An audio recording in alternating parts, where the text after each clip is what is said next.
Saúde a igreja com a paz do Senhor. Amém. Irmãos, é muito bom nós estarmos aqui reunidos essa noite. E sempre quando nós estamos estudando a palavra de Deus, muitas das vezes abrem assim algumas avenidas para nós, dentro de algumas porções da Bíblia, que nos fazem refletir e ampliar aquilo que nós às vezes aprendemos de um modo assim, de semente, e depois aquilo se transforma numa grande árvore. E o texto que eu gostaria de chamar a atenção dos irmãos aqui para que nós leiamos, vocês podem ficar sentados, vamos fazer a sequência de textos que estão interrelacionados com o que nós estudamos hoje aqui. É o capítulo 13 de Jeremias, o versículo 11, que diz assim: porque como o cinto está ligado aos lombos do homem, assim eu liguei a toda a casa de Israel e toda a casa de Judá, diz o Senhor, para me serem por povo e por nome e por louvor e por glória. Mas não deram ouvidos. De certa forma, o apóstolo Paulo explica que esta rejeição de Israel abriu uma oportunidade para nós. Toda a falha, tanto de gentios como judeus no Antigo Testamento, visava mostrar a desesperada necessidade que os homens, tanto judeus como não judeus, tinham de Deus. A queda só tinha um remédio para quem estava na aliança e para quem estava fora da aliança: a morte do Filho de Deus. E vindo o Filho de Deus, que ele estabelece a igreja, ele coloca a igreja numa posição de relação com ele, já não mais visando aquele aspecto de apenas ser o Israel nacional, mas abre esse espaço para que todos nós, hoje, pudéssemos integrar essa igreja.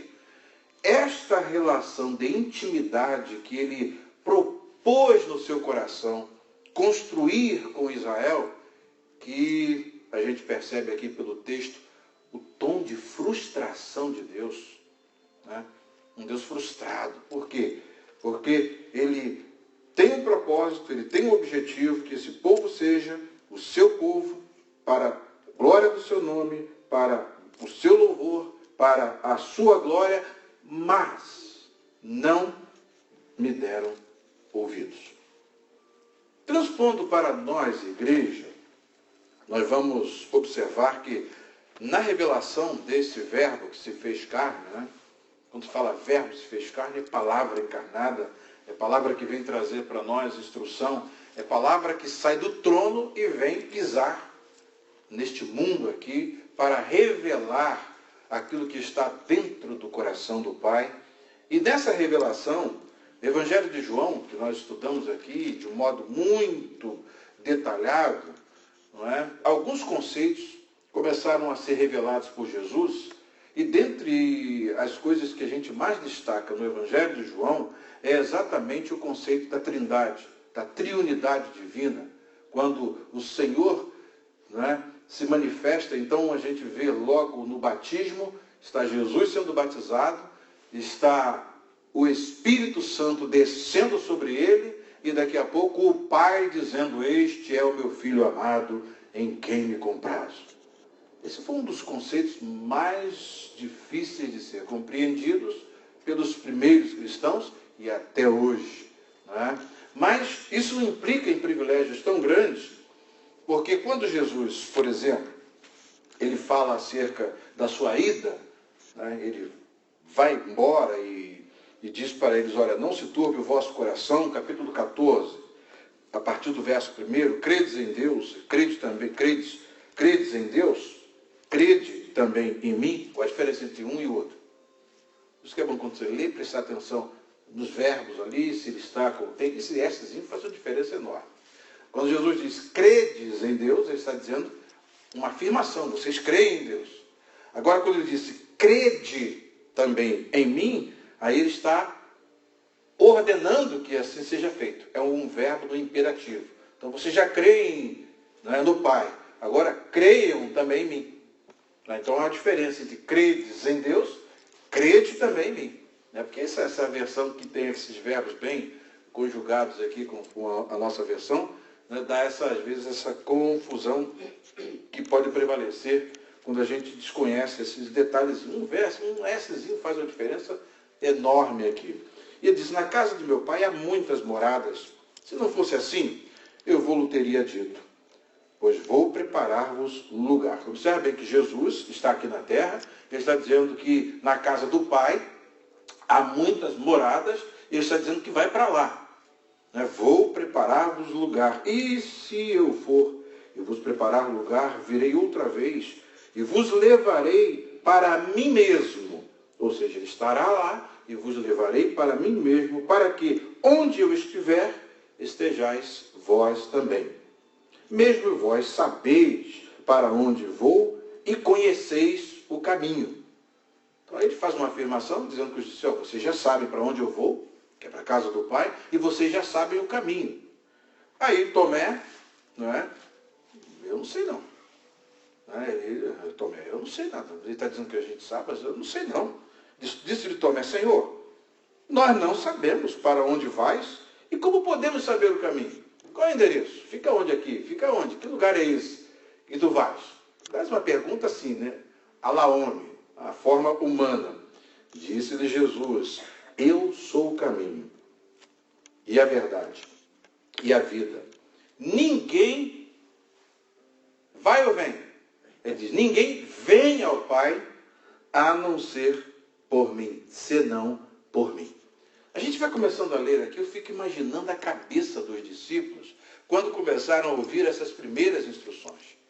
Jesus ali, nessa conversa amigável, como nós estamos fazendo aqui, falando acerca dessas coisas, eu vou para a casa do Pai, e onde eu estiver, que eu vou estar lá, e vocês já sabem o caminho, eu não sei o caminho. Então, olha, eu sou o caminho, a verdade e a vida. Ninguém vem ao Pai, senão por mim. Aí, diz aqui, se vós me conhecesses a mim, também conhecerias a meu Pai. Já desde agora o conheces e o tendes visto. Aí pronto, já dá outra câmara mental. Ele disse que a gente sabe para onde ele vai e o caminho. Agora ele diz que nós conhecemos o Pai e o temos visto. Que negócio é esse? Complicou. Aí tem sempre aquele, tem aquele corajoso, que não fica levando dúvida para casa. Eles já estão em casa conversando, aí disse-lhe Felipe, Senhor, tá certo. Eu disse, nós temos visto o Pai, Temos visto é nada. Onde é que está esse Pai, que ele fala tanto nesse Pai, e a gente não sabe onde está? Onde é que está ele? Onde é que está esse Pai? Aí Jesus, quando responde, dá uma resposta de surpresa. Filipe disse, Senhor, mostra-nos o Pai, o que nos basta. Se o Senhor nos mostrar esse Pai de quem você está falando, pronto, para nós é o suficiente. E o Senhor diz que fala com o Pai, a gente já ouviu que o Pai fala contigo, mas onde é que está esse Pai? Mostra-nos o Pai, porque o Senhor disse que nós já estamos vistos. Aonde? Algum de vocês aí, dos 12, já viu esse Pai? Aí Jesus diz, estou há tanto tempo convosco, e não me tendes conhecido, Filipe?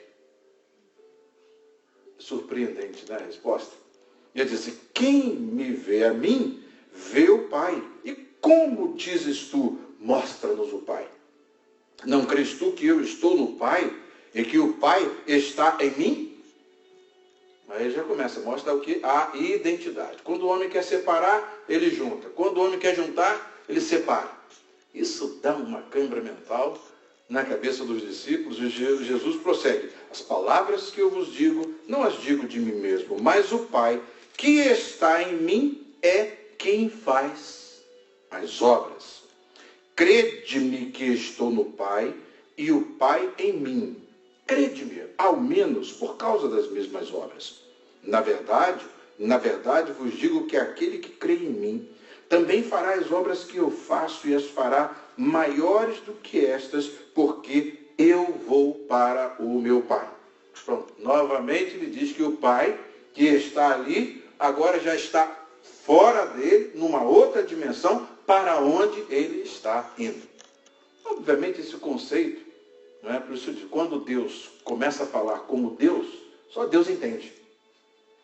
Quando Deus usa a linguagem humana para tentar expressar alguns conceitos que são realmente pertencentes à natureza de Deus, quem é que vai entender essa natureza de Deus? Mas algumas dicas básicas, elementares, ele deixa para nós. E ele diz assim, olha, porque eu vou para meu Pai. Agora, o que fica de prático nisso? Bem, vocês devem estar aí eu vim imaginando com os discípulos, né? Vocês devem estar com a cabeça aí fervendo. O Pai, estou vendo o Pai, agora já não estou vendo o Pai, agora vou para o Pai, e agora vocês vão para o Pai. Deve estar uma confusão na cabeça de vocês enorme. Aí Jesus simplifica e diz, olha, bem, o que resta para vocês, que é exatamente aquilo que Deus idealizou para Israel, agora mostra que nós somos participantes desse privilégio. Qual o privilégio? Eles abriram mão. Alguma vez, o Senhor orientou a Israel a pedir a outro? Nunca. Como é que eles aprenderam a pedir a outros deuses, a outras divindades, fazerem pedidos a quem não pode nem ouvir? Conforme o Salmo deixa bem claro, tem boca e não fala, tem ouvidos, mas não ouve, tem nariz e não cheira, tem perna, mas não anda. É feito à imagem do homem. Então, aqui o Senhor Jesus nos dá, no versículo 13, um conceito que fica para nós colocarmos em prática. Ele diz, olha, porque eu vou para o meu Pai. Bem, ele vai estar lá, o Pai, o Filho. Aí ele diz, e tudo quanto pedirdes em meu nome, eu o farei para que o Pai seja glorificado no Filho. Então ele abriu um espaço para nós orarmos. Ele abriu um espaço para que nós peçamos. Ele abriu um espaço para que nós hoje possamos estar já não mais naquela relação de apenas um cinto que às vezes se torna descartável. Ele está mostrando aqui que quer ter uma profunda intimidade conosco. Ele quer nos ver diante dele suplicando. E olha só o que ele diz, se pedirdes alguma coisa em meu nome, eu farei. Vocês não pensam que isso é um conceito muito forte, não? Toma isso ao pé da letra. Se pedirdes alguma coisa em meu nome, eu farei. Chega para Deus, olha Deus, eu quero isso no nome de Jesus. Ele chega, está feito. Eu faço. Qual é o fator que deve regular isso? Porque às vezes algumas orações nossas, elas não são respondidas imediatamente. Outras orações, elas são negadas.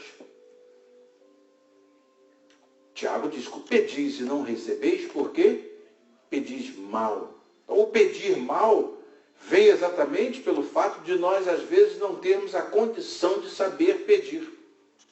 Ficamos desamparados. Olha, como é que eu vou saber aquilo que eu tenho de pedir? Quando eu fechar aqui essa meditação, aí você vai saber como é que isso funciona. E ele diz, olha, e eu, disse, se me amardes, versículo 15, guardareis os meus mandamentos. E eu rogarei ao Pai, e ele vos dará outro consolador para que fique convosco para sempre. Agora começa já a ampliar a câimbra mental. Peraí, como é que é? Primeiro ele fala do Pai e nele. Tudo bem, até aí a gente está tentando entender. Os discípulos estão ali, naquela dificuldade. Agora ele já introduz um terceiro. Mas olha, eu vou para o Pai e o Consolador virá. E diz, o Espírito de verdade, que o mundo não pode receber, porque não o vê, nem o conhece, mas vós o conheceis. Peraí. Já vem ele de novo. Nós conhecemos o Espírito Santo, como é que pode? Fica uma situação assim difícil. Veja como é que os discípulos deviam ficar numa câimbra mental, né, Ronaldo? Que complicação. Mas Jesus descomplica e diz, olha, mas vós o conheceis, porque habita convosco. O Espírito, objetivamente, está habitando já convosco. Mas vai haver uma mudança nessa relação. Vai haver uma mudança, ele disse, e estará em vós. Aí ele já está apontando para aquele grande dia de Pentecostes, quando estavam todos reunidos no mesmo lugar, E de repente veio do céu um som como de um vento veemente e impetuoso e encheu a casa. Foi o dia da vinda do Espírito Santo, já não mais para estar com, mas estar em. Irmãos, hoje nós estamos com essa relação com o nosso Deus. Já não temos mais o Espírito Santo só habitando conosco, do meu lado. Agora é dentro. Ele está dentro de nós. Privilégio que aquele povo, eles tinham trovões, relâmpagos, mandamentos, faça, obedeça, mas dentro deles não tinham essa força, essa condição de fazer a vontade do Pai. O que Jesus veio? Resolveu o problema, tirou o obstáculo. Agora, bem, o Espírito não vai ficar só com eles. Porque eles, também diz lá no Antigo Testamento, que eles contristaram o Espírito de Deus, que habitava com eles, mas não neles. Só alguns privilegiados dentro do Antigo Testamento tiveram esse privilégio de ter o Espírito dentro deles, como, por exemplo, os profetas. Até houve uma época em que Moisés estava com uma missão, não é? E aí então foram selecionados 70 homens para estarem com eles.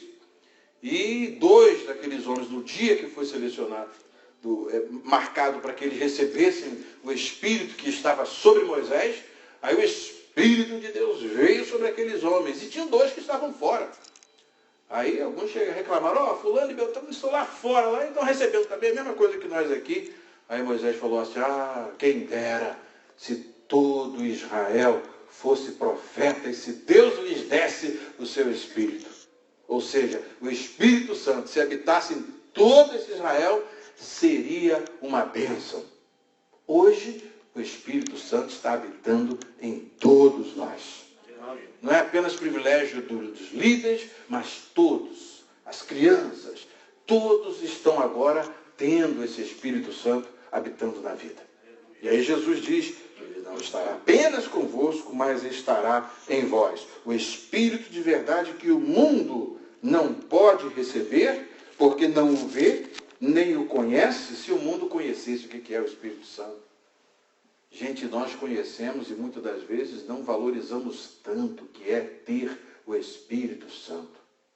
Quanta gente aí tem um Espírito que não é de Deus. Fazem coisas terríveis e eles não sabem nem por que fazem, como nós vimos hoje o exemplo do gadareno. Agora, veja que mudança, quando o Espírito de Deus transformou a vida daquele homem, ele estava lá. O que andava a noite e dia, inquieto, agora estava quieto, limpo, curado, vestido e ouvindo Jesus. Vai e diga para os teus quão grande misericórdia Deus teve de ti. Percebem bem? Então hoje nós estamos com essa relação. E ele habita convosco e estará em vós. Então nós já estamos pós-Pentecostes, nós já sabemos muito bem como isso está operando. E aí, logo no capítulo 14, no finalzinho do capítulo 14, Jesus disse, olha, ouviste o que eu vos disse, vou e venho para vós. Se me amasses, certamente exultaríeis por ter dito, vou para o Pai, porque o Pai é maior do que eu. E já vem Jesus complicar o negócio de novo. Diz que eu e o Pai somos um. Quem vê a mim, vê o Pai. Agora diz que o Pai é maior que ele. Como é que fica essa hierarquia aí? Já tem um terceiro, que é o Espírito Santo. Como é que a gente vai reunir isso? Não é? Praticamente. Estamos fechando. Ele diz aqui, se vós, capítulo de número 15, né, quando se fala naquela questão do cinto, que Deus queria Israel juntinho dele, numa intimidade, esta metáfora Jesus constrói de um modo diferente. Ele diz, olha, eu sou a videira verdadeira e meu pai é o lavrador. Toda vara em mim que não dá fruto, atira. Lembra o cinto que estragou? O que acontece? Vai para o cativeiro para acabar de estragar e vamos ver se uma nova geração, daí a 70 anos, a gente recomeça tudo. Para Deus, guardem bem o que eu vou dizer, para Deus, o atraso em fazer a vontade dele e na execução dos seus projetos, só afeta a nós, a ele não. Para ele chegar e dizer, olha, vocês estavam quase entrando na terra, mas essa geração não vai entrar, só a próxima. Aí espera mais um tempão, rodando 40 anos para ver se a próxima geração entra. Agora eles estão ali na terra, são expulsos da terra. 70 anos depois vocês vão voltar. Para Deus isso aí não afetou em nada. Hoje é a mesma coisa. Para fazer o que o Senhor quer, no meu tempo, na minha geração, ele já ansiava fazer isso na geração do pastor Jair Rosa da Conceição. Aí ele chega, não fez. E agora vão passando, as coisas vão passando. E nós não podemos viver nessa expectativa de que a gente tem uma eternidade para poder viver. Não, a gente vai ficando velho.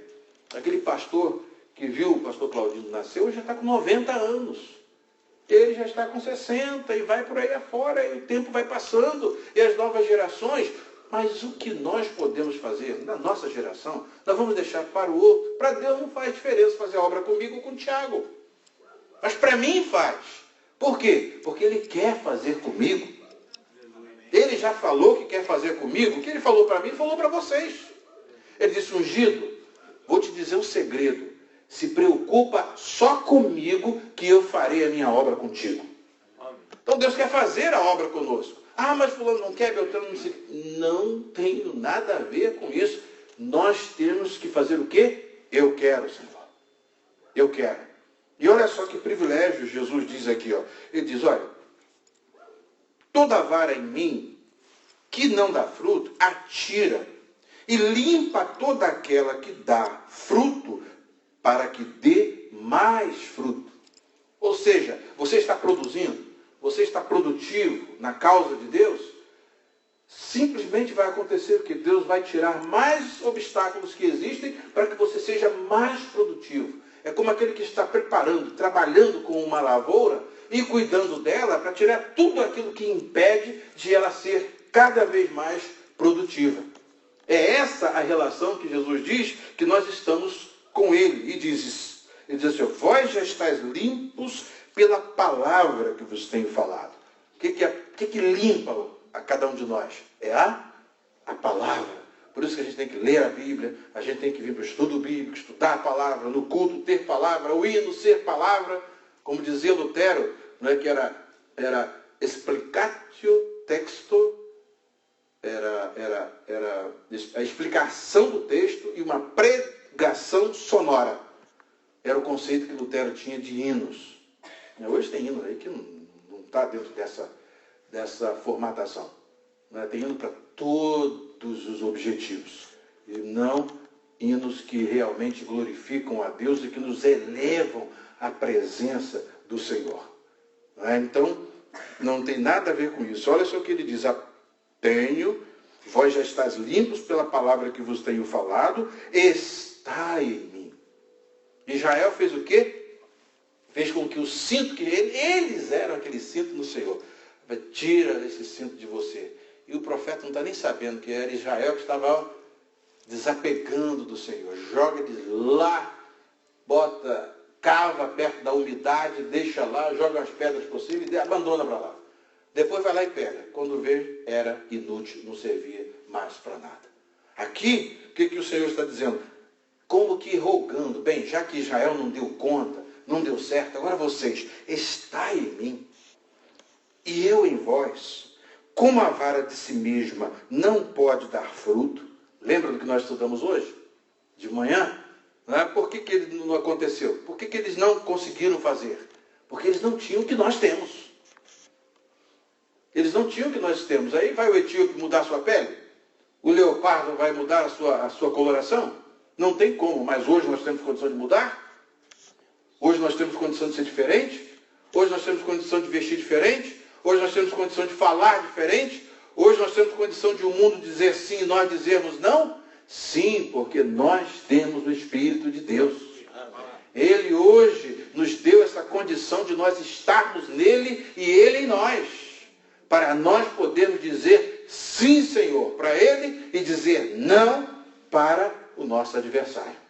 Uma vez o Senhor falou para mim assim, ungido, diga não para o teu adversário, diga sim para mim. Aí eu parei para pensar que eu estava toda vez qualquer coisinha, seta para cá, seta para lá. Falei, ungido, para com isso.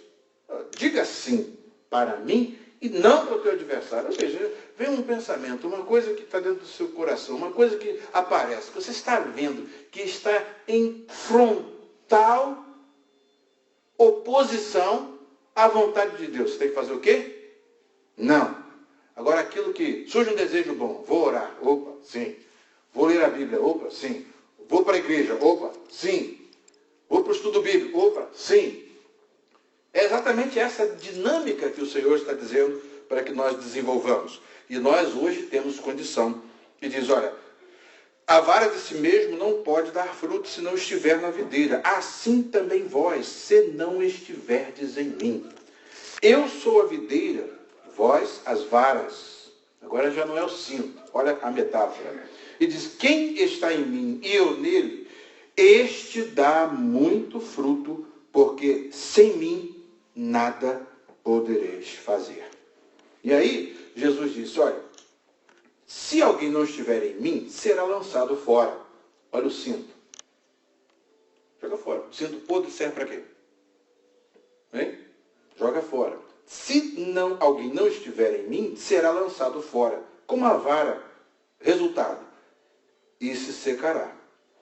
E os colhem e também lançam no fogo. E ardem. Fogo sempre é metáfora de juízo, julgamento, exílio. Né?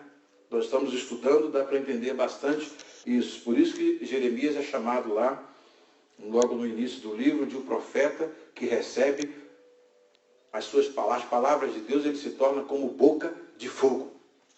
Por quê? Porque ele é o pronunciador de juízos, como nós estamos estudando. Agora, olha só o privilégio que ele abre. Se vós estiverdes em mim, quase que suplicando de joelho, se vós estiverdes em mim, e as minhas palavras, isso aí é segredo que Deus diz em público, hein? Preste atenção. Se vós estiverdes em mim, e as minhas palavras estiverem em vós, pedireis tudo o que quiserdes e vos será feito. Diz o Pai, diz o Filho, diz o Espírito Santo. Olha aí, que promessa. Que promessa de Deus. Já parou para pensar nisso? Vale a pena ter esse compromisso com a palavra de Deus? Esse compromisso com a vontade de Deus? Não é? Porque você pega, às vezes, objetivos que parecem impossíveis, mas só o envolvimento da palavra de Deus com o projeto dá certo. A gente chega lá no Brasil, né? Deus idealiza um projeto de ter uma igreja aqui, e diz para a igreja ser fundada aqui, cria de um modo extraordinário, não temos nenhuma condição, de repente Deus cria todas as condições e hoje nós somos a igreja de Filadélfia. Amém. Milagre de Deus. O Senhor falou, é o quê? É o propósito dele é imutável. O propósito dele, ninguém tem condição de dizer que não. Alguém chega para mim aqui, mas se você aguentar um ano aqui, ó, você está aprovado para fundar uma igreja aqui. Ele aqui é o juiz para dizer se a igreja vai ser fundada ou não? Isso já foi decidido lá na Suprema Corte Celeste. Eu quero a minha eleita plantada ali naquele lugar. Ponto. Acabou. Aí está aí a igreja. Né? Está aí a igreja. Sem concílio humano, sem organização que foi feita pelos homens, mas foi feita por Deus. Amém. E apóstolo vai ser ungido? Ali está o teu novo rebanho. Acabou. Ponto final. Vocês observem bem, irmãos, agora você imagina se você separa o precioso do vil e você se torna como boca de Deus. Que coisa impressionante, eu não tenho ouro nem prata, mas o que eu tenho, que é o precioso, isso eu te dou. Em nome de Jesus Cristo Nazareno, levanta-te. Pensou Deus te dar isso? Deus te dar isso? Que coisa preciosa. E o paralítico levanta. Chega lá, ora por Tabita, morreu, essa irmã não podia ter morrido. Vai lá, ora, daqui a pouco, Senhor, traz Tabita de volta, deixa ela trabalhar mais um pouquinho na tua obra. Aí daqui a pouco é todo mundo lá embaixo, olha, Tabita já está aqui fora. Pai do Senhor, irmãos, tudo bem com vocês? Tabita? Já pararam para pensar, gente? Do privilégio, isso aí foi um envolvimento desses homens com isso que Jesus está dizendo aqui. Pedireis tudo o que quiser. Mas o que ele está pedindo? Senhor, enche a minha conta de dólar, meu Deus. Senhor, me dá um Rolls Royce. Senhor, é isso? Me dá aquela mansão, Senhor, que o ator famoso morreu de 10 milhões de dólares. É isso? É isso? Ou então como Valdomiro, eu quero 100 mil pessoas aqui com 300 reais. É isso que o Senhor mandou pedir? É isso? Para isso? É o precioso. Eles estão de olho no vil. Mas se separares o precioso do vil, serás como a minha boca. Você pediu o que Deus quer que você peça? Garantido. A resposta está garantida. E aí, fechando, Jesus chega assim, ó, para nós termos um panorama desse privilégio. No versículo 16 ele diz: não me escolhestes vós a mim. Não é a mesma coisa? De todas as famílias da terra, a ninguém, somente a vós eu conheci. Falou para Israel. Agora o que ele fala para mim e para você? Falando para os discípulos, está falando para mim e para você? Para nós, olha, não me escolhestes, versículo 16 aqui, do capítulo 15, não me escolhestes vós a mim, mas eu vos escolhi a vós, e vos nomeeis, para que vades e deis fruto, e o vosso fruto permaneça, a fim de que, olha novamente, olha a senha, tudo quanto em meu nome pedirdes ao Pai, Ele vou-lo conceda. Olha só que promessa. Acho que a gente sai daqui hoje com uma visão muito mais intensa do privilégio que temos dessa relação com Deus e da oração. Outro dia eu estava lá, acordei com uma vontade de orar, e dobrei meu joelho, orei. A minha esposa me olhou, estava orando, ela não viu. Aí depois ela falou: filho, como é bom eu acordar e ver você orando. Se ela gosta, e Deus? E Deus? Quando vê você orando naquele cantinho, buscando ao Senhor, como Ele gosta. Né? Ele gosta tanto que Ele falou: olha, eu quero, agora preste atenção, eu quero que no mínimo vocês se apresentem perante a minha presença 12 vezes, no mínimo, por dia. Parou para pensar no privilégio? Deus tem uma audiência com você marcada, no mínimo, 12 vezes no dia, no mínimo. Daniel era 3 vezes ao dia, ele tinha aquele compromisso de chegar ao trono de Deus. Ninguém fez ele mudar desse propósito, demover desse propósito. Hoje também nós temos esse grande privilégio. Uma vez o Senhor o orientou para que orasse 9 vezes. Aí olhou para os crentes, eles não entendem bem o que é oração, eles não sabem nem o potencial o que é oração. Diminuiu para 7, para ver se havia obediência. Também não deu certo, não. Falou: agora são 12 e eu não falo mais nisso. Pronto, fechou o assunto.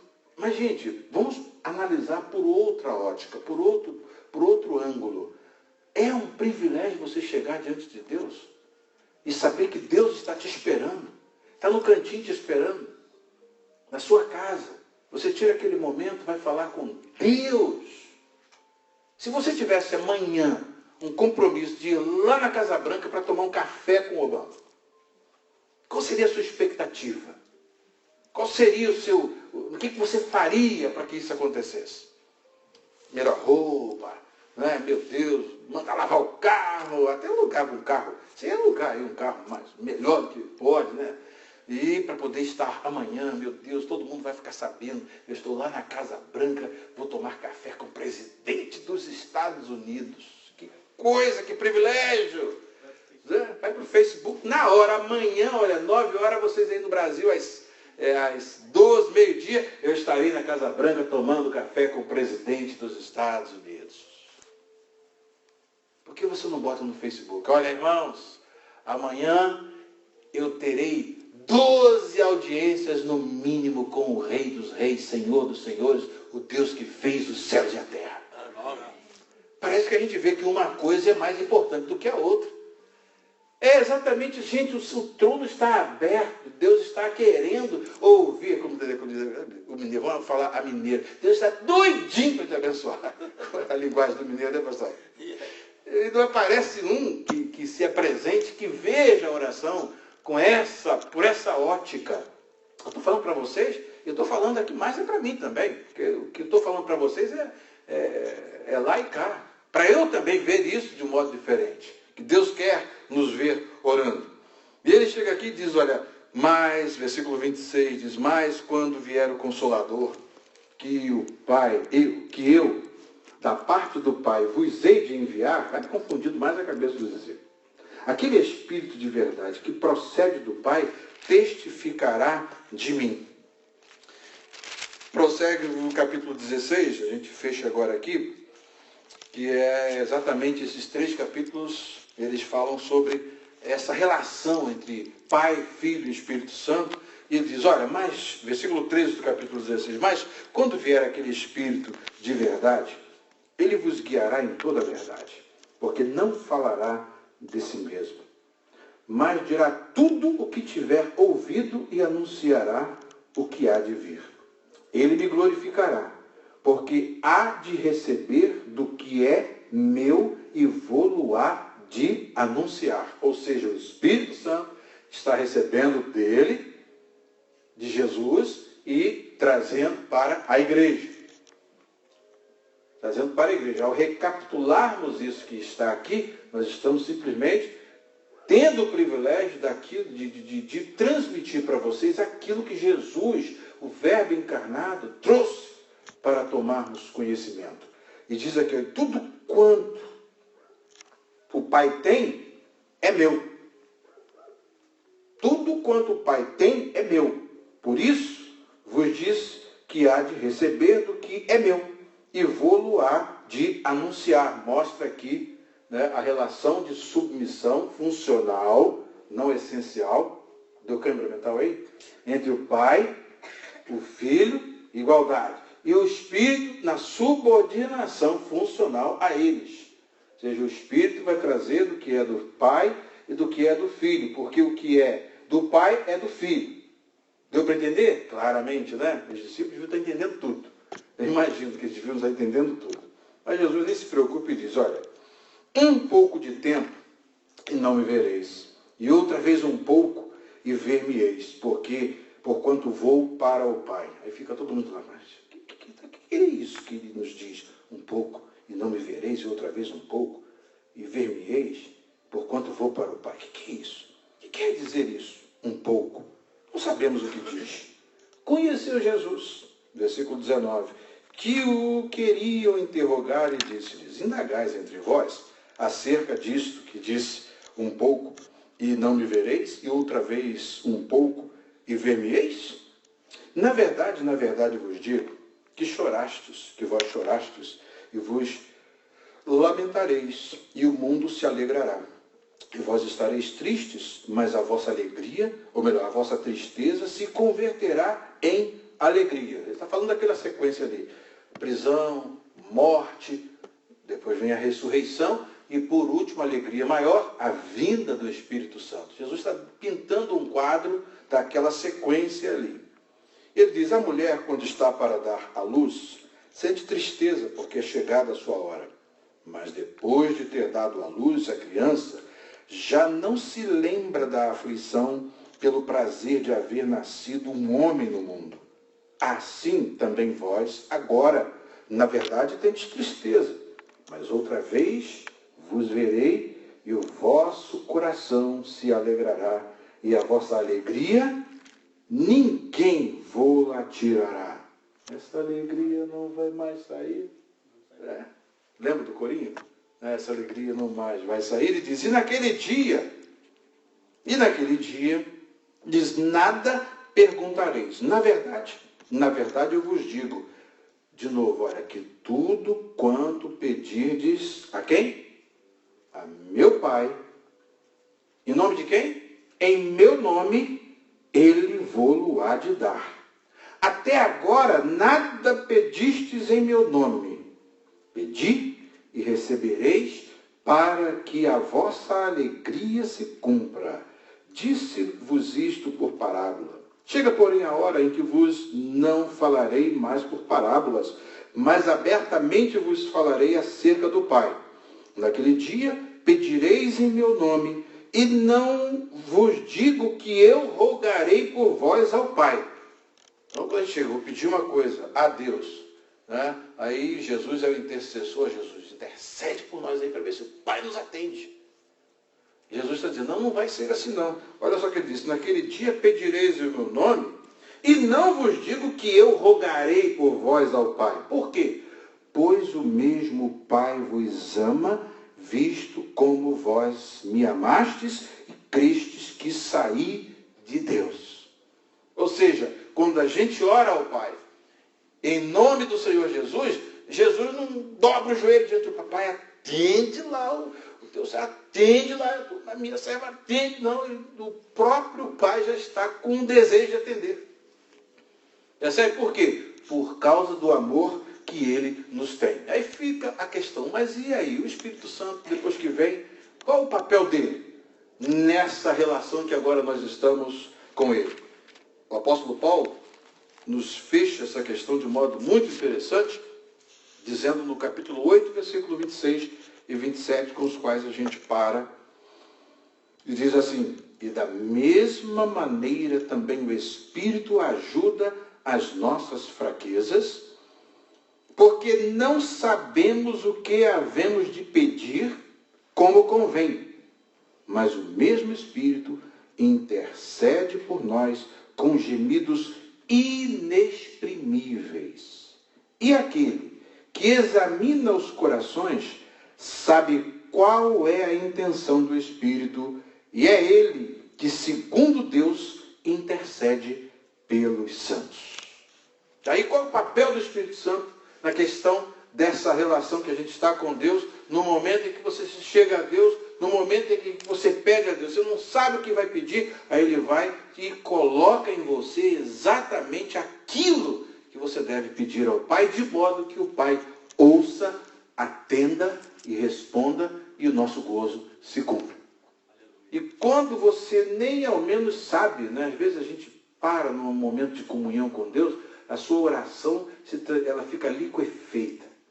Você começa a chorar, você não sabe nem para a oração, e a presença de Deus te envolve, é o Espírito Santo que está ali intercedendo, com gemidos que para nós são inexprimíveis, mas Deus lá vai decodificando tudo que o Espírito está levando ao Pai, de modo que a nossa oração se torne adequada, e Ele nos ouça e Ele nos atenda. Então que o Senhor possa, a partir dessa meditação, nos mostrar como nós hoje, que não somos mais o cinto descartável, hoje nós estamos em Deus e Deus está em nós, e agora o que Ele quer é que tenhamos comunhão com Ele.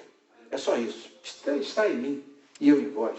E pedireis tudo o que quiserdes e vos será feito. Que o Senhor nos ajude, que o Senhor nos abençoe.